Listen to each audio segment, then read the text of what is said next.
오늘 통독 본문은 요한복음 19장부터 21장입니다.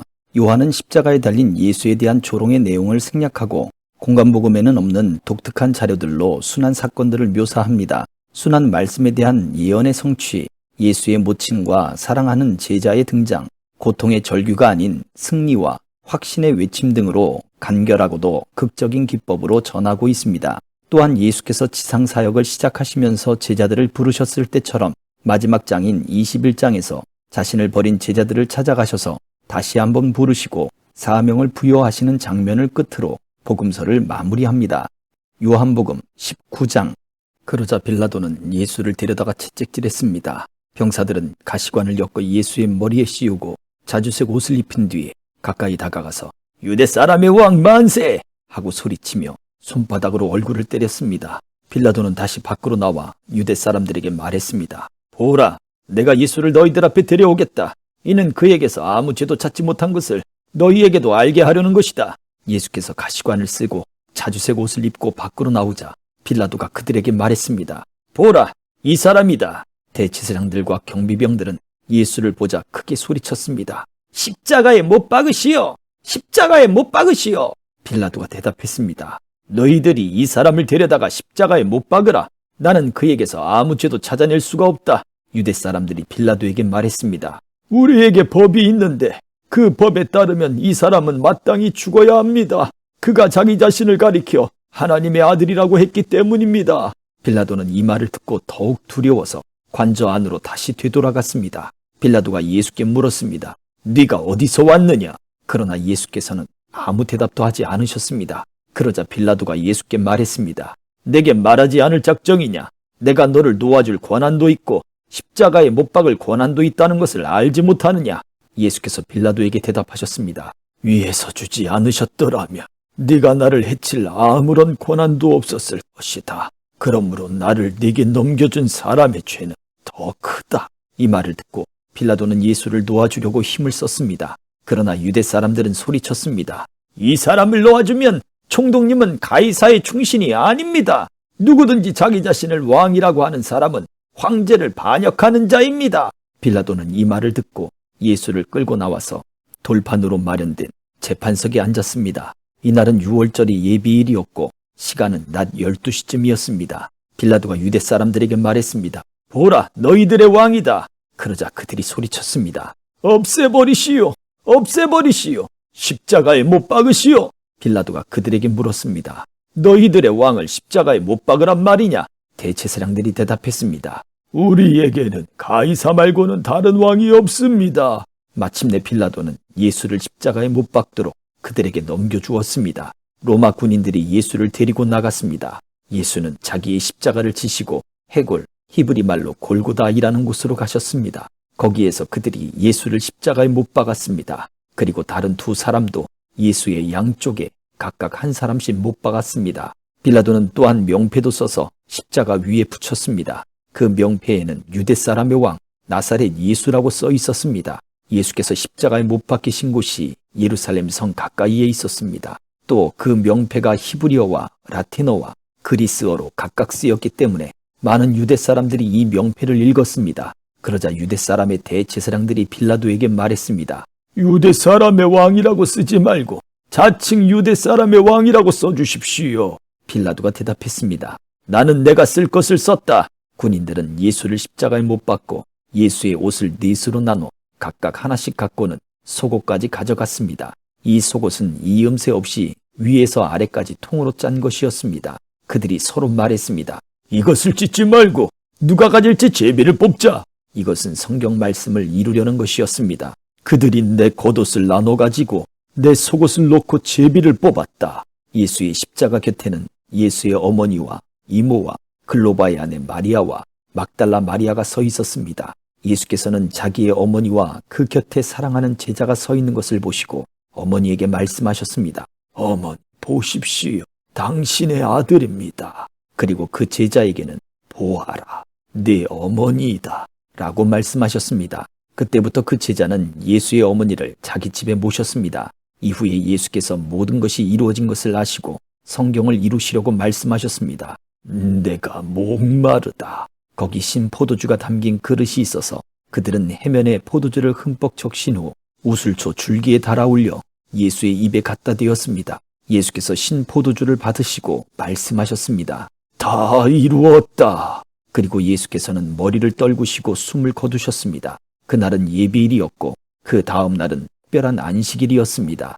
유대 사람들은 안식일에 시체를 십자가에 매달아 두고 싶지 않았기 때문에 빌라도에게 시체의 다리를 꺾어서 내려달라고 요구했습니다. 그래서 로마 군인들이 와서 예수와 함께 십자가에 달린 한 사람의 다리를 꺾었고 뒤이어 다른 사람의 다리를 꺾었습니다. 그러나 예수께 와서는 이미 죽으신 것을 보고 다리를 꺾지 않았습니다. 대신에 그중 한 군인이 창으로 예수의 옆구리를 찔렀습니다. 그러자 피와 물이 쏟아져 나왔습니다. 이는 그 일을 본 사람이 증거한 것입니다. 그의 증거는 참되며 그는 자신의 말이 진실하다는 것을 알고 있습니다. 그는 여러분도 믿게 하려고 증거하는 것입니다. 이런 일이 일어난 것은 그 뼈가 하나도 꺾이지 않을 것이다 라고 한 성경을 이루려는 것이었습니다. 또 다른 성경에서도 말했습니다. 그들은 자기들이 찌른 사람을 쳐다보게 될 것이다. 이 일이 있은 후 아리마대 사람 요셉이 빌라도에게 예수의 시신을 내어달라고 간청했습니다. 요셉은 예수의 제자이면서도 유대 사람의 지도자들이 두려워 그 사실을 숨기고 있었습니다. 빌라도가 허락하자 요셉은 가서 예수의 시신을 내렸습니다. 또 전에 밤중에 예수께 찾아갔던 니고데모도 몰약에 침향을 섞은 것을 100리트라 정도 가져왔습니다. 이 두 사람은 예수의 시신을 모셔다가 유대 사람의 장례 관례에 따라 향품과 함께 고운 삼배로 쌌습니다. 예수께서 십자가에 못 박히신 곳에 동산이 있었는데 그 동산에는 아직 사람을 매장한 일이 없는 새 무덤이 하나 있었습니다. 그날은 유대 사람들의 예비일이었고 그 무덤도 가까이 있었기 때문에 요셉과 니고데모는 예수의 시신을 그곳에 모셨습니다. 20장. 그 주간의 첫날 이른 새벽 아직 어두울 때에 막달라 마리아가 무덤에 가서 보니 무덤 입구를 막았던 돌이 치워져 있었습니다. 마리아는 시몬 베드로와 다른 제자, 곧 예수께서 사랑하시던 제자에게 달려가서 말했습니다. 사람들이 주의 시신을 무덤 밖으로 가져다가 어디에 두었는지 모르겠습니다. 그리하여 베드로와 다른 제자가 무덤으로 향했습니다. 두 사람이 함께 달려갔는데 베드로보다 다른 제자가 앞서 달려가 먼저 무덤에 이르렀습니다. 그 다른 제자가 몸을 굽혀 안을 살펴보았는데 고운 삼배만 놓여있는 것을 보았으나 무덤 안으로 들어가지는 않았습니다. 그때 뒤따라온 시몬 베드로가 도착해 무덤 안으로 들어갔습니다. 그가 들어가 보니 고운 삼배가 놓여있고 예수의 머리를 감쌌던 수건은 고운 삼배와 함께 있지 않고 따로 개켜져 있었습니다. 그제야 무덤에 먼저 도착한 그 다른 제자도 안으로 들어가서 보고 믿었습니다. 그들은 아직도 예수께서 죽은 사람 가운데서 살아나야 한다는 성경을 깨닫지 못하고 있었습니다. 그러고 나서 제자들은 자기들의 집으로 돌아갔습니다. 그러나 마리아는 무덤 밖에 서서 울고 있었습니다. 마리아가 울다가 몸을 굽혀 무덤 안을 들여다보니 흰 옷을 입은 두 천사가 예수의 시신이 있던 자리에 앉아 있었는데 한 천사는 머리맡에 또 다른 천사는 발치에 있었습니다. 천사들이 마리아에게 물었습니다. 여인아, 왜 울고 있느냐? 마리아가 천사들에게 대답했습니다. 사람들이 내 주를 가져다가 어디에 두었는지 모르겠습니다. 이 말을 한 후 마리아가 뒤를 돌아보았을 때 예수께서 거기 서 계셨습니다. 그러나 마리아는 그분이 예수신 줄을 깨닫지 못했습니다. 예수께서 마리아에게 말씀하셨습니다. 여인아, 왜 울고 있느냐? 네가 누구를 찾고 있느냐? 마리아는 그 사람이 동산지기인 줄 알고 말했습니다. 주여, 당신이 그분을 옮겨 놓았거든 어디에다 두었는지 말해 주십시오. 그러면 내가 그분을 모셔가겠습니다. 예수께서 마리아에게 마리아야 하시자 마리아가 돌아서서 히브리어로 라보니 하고 말했습니다. 이 말은 선생님이란 뜻입니다. 예수께서 마리아에게 말씀하셨습니다. 나를 만지지 마라. 내가 아직 아버지께 올라가지 못했다. 너는 내 형제들에게 가서 내가 내 아버지 곧 너희 아버지 내 하나님 곧 너희 하나님께로 올라갈 것이다 라고 말하여라. 막달라 마리아는 제자들에게 가서 주를 보았다는 것과 예수께서 자기에게 하신 말씀을 전해 주었습니다. 그날 곧 그 주간의 첫날 저녁에 제자들은 유대 사람들을 두려워해 문들을 걸어 잠그고 모여 있었습니다. 그때 예수께서 오셔서 그들 가운데 서서 말씀하셨습니다. 너희에게 평강이 있을지어다. 이렇게 말씀하신 뒤 예수께서는 제자들에게 자신의 손과 옆구리를 보여주셨습니다. 그러자 제자들은 주를 보고 기뻐했습니다. 예수께서 제자들에게 다시 말씀하셨습니다. 너희에게 평강이 있을지어다. 아버지께서 나를 보내신 것처럼 나도 너희를 보낸다. 이 말씀을 하시고 나서 제자들을 향해 숨을 내쉬며 말씀하셨습니다. 성령을 받으라. 만일 너희가 누구의 죄든지 용서하면 그 죄는 사함받을 것이요 용서하지 않으면 그 죄는 그대로 있을 것이다. 12 제자 중 하나인 디두모라 불리는 도마는 예수께서 오셨을 때에 제자들과 함께 있지 않았습니다. 그래서 다른 제자들이 그에게 우리가 주를 보았소 하고 말했으나 도마는 그들에게 내가 내 눈으로 그분의 손에 있는 못자국을 보고 내 손가락을 그 못자국에 넣어보며 내 손을 그분의 옆구리에 넣어보지 않는 한 나는 믿을 수 없소 하고 말했습니다. 8일 후에 예수의 제자들이 다시 그 집에 모였고 도마도 그들과 함께 거기 있었습니다. 문이 잠겨 있었는데 예수께서 들어와 그들 가운데 서서 말씀하셨습니다. 너희에게 평강이 있을지어다. 그러고 나서 예수께서 도마에게 말씀하셨습니다. 네 손가락을 이리 내밀어 내 손을 만져보고 내 손을 내밀어 내 옆구리에 넣어 보아라. 그리고 믿음 없는 사람이 되지 말고 믿는 사람이 되라. 도마가 예수께 대답했습니다. 내 주시며 내 하나님이십니다. 그러자 예수께서 도마에게 말씀하셨습니다. 너는 나를 보았기 때문에 믿느냐? 보지 않고도 믿는 사람은 복이 있다. 이 책에는 기록되지 않았지만 예수께서는 제자들 앞에서 다른 많은 표적들을 행하셨습니다. 그러나 이것들이 기록된 목적은 여러분들로 하여금 예수가 그리스도이시며 하나님의 아들이심을 믿게 하고 또 믿어서 예수의 이름으로 생명을 얻도록 하기 위함입니다. 21장.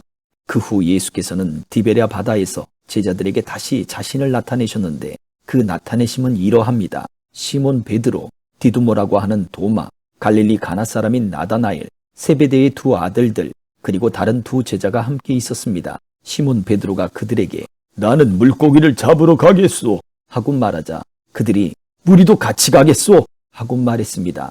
그들은 나가서 배를 탔습니다. 그러나 그날 밤 그들은 물고기를 한 마리도 잡지 못했습니다. 날이 밝아올 무렵 예수께서 바닷가에 서 계셨으나 제자들은 그분이 예수신 줄을 알아보지 못했습니다.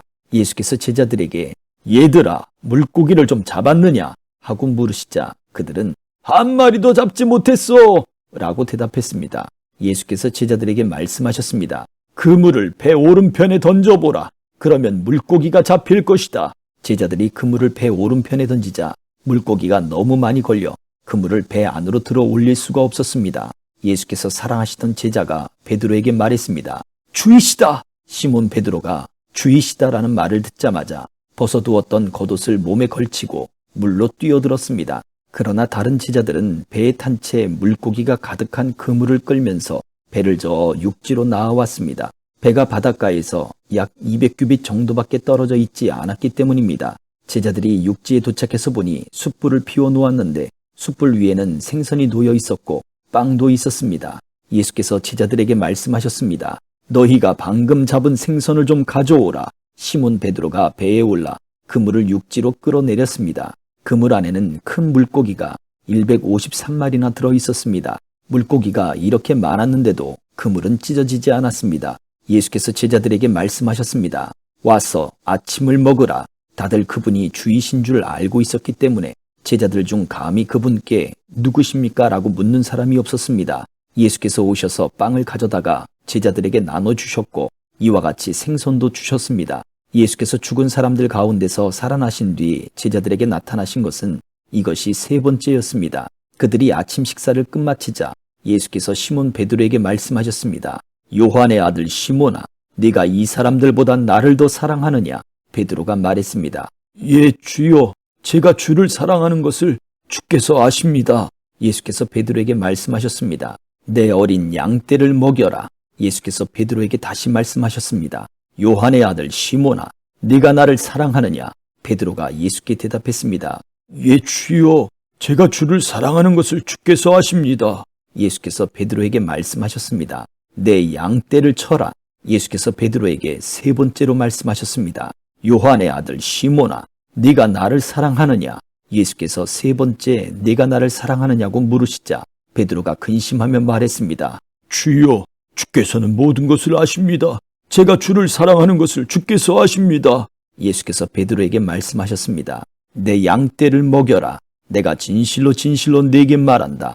네가 젊어서는 스스로 옷 입고 원하는 곳으로 다녔지만 늙어서는 남들이 네 팔을 벌리고 너를 묶고 내가 원하지 않는 곳으로 너를 끌고 갈 것이다.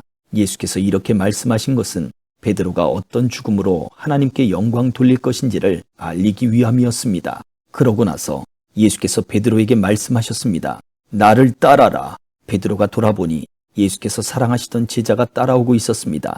이 제자는 만찬에서 예수께 기대어 주여, 주를 배반할 사람이 누구입니까? 라고 물었던 사람이었습니다. 베드로가 그 제자를 보며 예수께 물었습니다. 주여, 이 사람은 어떻게 되겠습니까? 예수께서 베드로에게 대답하셨습니다. 내가 돌아올 때까지 그가 살아있기를 내가 원한다 한들 그것이 너와 무슨 상관이 있겠느냐? 너는 나를 따라라. 이 말씀 때문에 이 제자가 죽지 않을 것이라는 소문이 형제들 사이에 퍼졌습니다. 그러나 예수께서는 그가 죽지 않을 것이라고 하신 것이 아니라 단지 내가 돌아올 때까지 그가 살아있기를 내가 원한다 한들 그것이 너와 무슨 상관이 있겠느냐고 말씀하신 것뿐이었습니다. 이 일들을 증거하고 기록한 사람이 바로 이 제자입니다. 우리는 그의 증거가 참되다는 것을 알고 있습니다. 이 밖에도 예수께서 행하신 다른 일들이 많이 있으나 그 모든 것을 낱낱이 다 기록한다면 이 세상이라도 그 기록한 책들을 다 담아두지 못할 것입니다. 아멘.